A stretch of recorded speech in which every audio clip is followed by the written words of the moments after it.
हम्बीराव मोहिते का नाम स्कूल के इतिहास में शायद ही कभी मिलता है। यह अफसोस की बात है कि हम्बीराव मोहिते के कार्यों का उल्लेख उस स्कूल के इतिहास में नहीं है जिसमें हमें स्वराज्य की रचना की कहानी सुनाई जाती है। वैसे भी आइए आज स्कूल के इतिहास में उस कमी को पूरा करें। आइए जानें हम्बीराव मोहिते नाम के एक महान व्यक्तित्व के बारे में। इतिहास में उल्लेख मिलता है कि यह परिवार शाहजी राजे भोसले परिवार के बहुत करीब था। स्वराज्य की स्थापना से पहले मोहिते परिवार के कई पुरुषों ने अपने कर्तव्यपरायण परिवार के समान प्रदर्शन कर परिवार की प्रतिष्ठा को बढ़ाया था। मोहित परिवार का भोसले परिवार से पहला संबंध तब आया जब संभाजी और धरोजी मोहिते शाहजी राजा की सेना में शामिल हो गए। उन्होंने कई अभियानों को सफल बनाने में शाहजी राजा के साथ महत्वपूर्ण योगदान दिया था। संभाजी मोहिते के पुत्र हम्बीराव मोहिते हैं। उनका मूल नाम हंसाजी मोहिते है। शिवाजी महाराज उनके पराक्रम से प्रसन्न हुए और उन्हें हम्बीराव पुस्तक दी।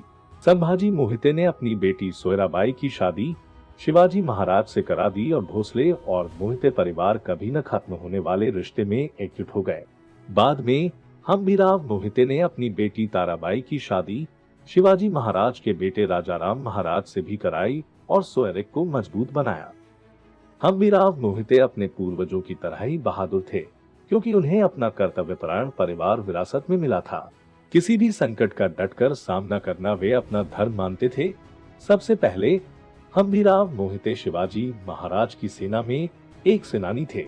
शिवाजी महाराज के राज्याभिषेक से पहले प्रतापराव गुजर बहलोल खान के खिलाफ लड़ाई में धरतीर्थी हो गए और स्वराज्य के सेनापति का पद खाली हो गया। उसी युद्ध में जिसमें प्रतापराव गुजर धरातीर्थी गिरे थे, हम्बीराव मोहिते ने पहल की और बड़ी बहादुरी से दुश्मन सेना को हरा दिया। उनके पराक्रम को देखकर शिवाजी महाराज ने हम्बीराव मोहिते को वीर नायक के रूप में चुना, जिन्होंने प्रतापराव गुजर के बाद खाली सेनापति के स्थान पर प्रतापराव की तरह अपनी वीरता की विरासत को आगे बढ़ाया। हम्बीराव मोहिते का जीता जागता प्रमाण उनकी तलवार है। यह तलवार प्रतापगढ़ स्थित भवानी माता के मंदिर में भवानी माता के सामने विराजमान है। इसका कारण अफजल खान के साथ युद्ध में हम्बीराव मोहिते का पराक्रम है कि उन्होंने 6 घंटे में 6000 दुश्मनों को मार गिराया। इस तलवार में चंद्रमा के आकार की 6 मुहरें हैं। कहा जाता है कि शिवाजी महाराज ने उस समय इस प्रथा की शुरुआत की थी, अर्थात यदि कोई मावल एक ही युद्ध में 100 शत्रुओं को मार डालता तो मावल्य की तलवार पर मुहर लग जाती। तदनुसार सरसेनापति हम्बीराव मोहिते की तलवार पर 6 सिक्के हैं। ऐसे कारनामे के बारे में आज तक किसी ने नहीं सुना होगा। राज्याभिषेक के बाद स्वराज्य के रथ को चलाने की जिम्मेदारी बढ़ गई थी। शत्रु सेना को घेर लिया गया। उस समय हम्बीराव मोहिते जैसे सेनापतियों ने उनके महाराजा को कदम से कदम मिलाकर समर्थन दिया। हम्बीराव ने सबसे पहले मुगल सूबेदार दिलेर खान और बहादुर खान को निशाना बनाया। महाराजा के आदेश के अनुसार हम्बीराव मोहिते की सेना ने उनके शिविरों पर हमला किया और उन्हें रिहा कर दिया।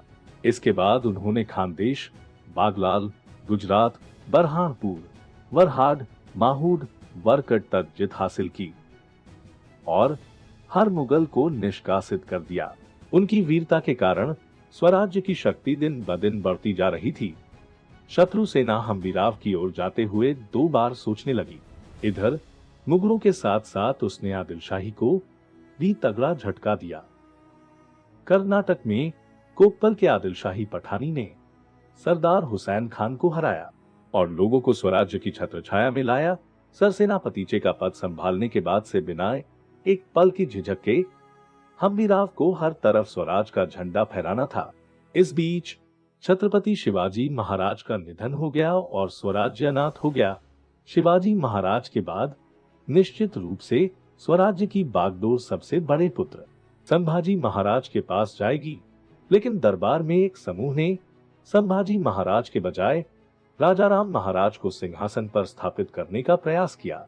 लेकिन हम्बीराव मोहिते ने संभाजी महाराज का समर्थन किया और अंत में भाग्य की इच्छा के अनुसार संभाजी महाराज स्वराज्य के छत्रपति बने। संभाजी राजा के राज्याभिषेक के बाद हम्बीराव मोहिते उनके आदेश के अनुसार एक बार फिर स्वराज्य की हवा उड़ाने के लिए तैयार हो गए। इस काल में बुरहानपुर की लूट महत्वपूर्ण मानी जाती है। वह जीत हम्बीराव मोहिते के करियर के महत्वपूर्ण क्षणों में से एक है। इस जीत ने मुगल प्रभुत्व को चकनाचूर कर दिया। रामशेज के किले की लड़ाई इतिहास में सुनहरे अक्षरों में लिखी गई लड़ाई है।